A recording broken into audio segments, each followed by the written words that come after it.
Hello everyone and welcome to my channel. Today's video is regarding about how to disable and enable Windows Defender in Windows 10 and why should we enable and disable Windows 10 Defender. I'm gonna explain in this video and please watch the video till the end. So let's start the video without wasting our time. This is Microsoft Windows 10 and in this Windows 10 I don't have the antivirus, but I have the Windows Defender.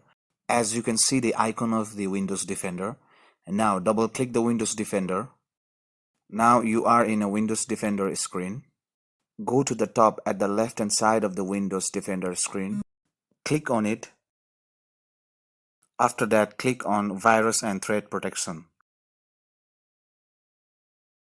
Go to the Manage Settings.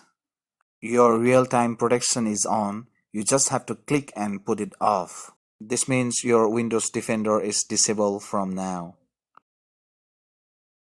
And when you restart your computer, your Windows Defender will be enabled again.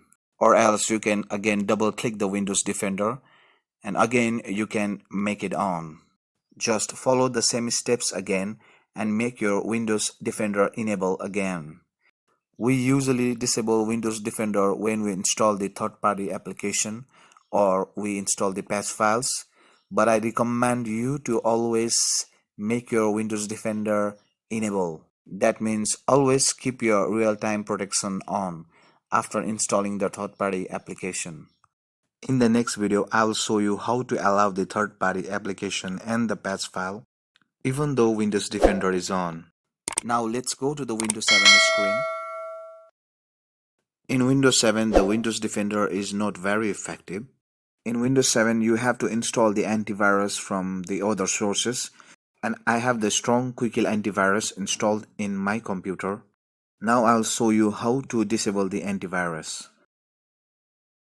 Right click on the Quick Kill antivirus and disable virus protection and press OK, and now your antivirus is disabled and you can install the third-party application or you can use the patch file. When your antivirus or your Windows Defender is enabled, the crack files won't be accepted. This is how it is done, guys. You can disable and enable your antivirus in this process. Thank you very much for watching my video, guys, and if you really like my video, do subscribe my channel. And if you have any queries regarding about Windows problems, errors, just follow me on Instagram and message me. Thank you once again. We will meet again in the next video.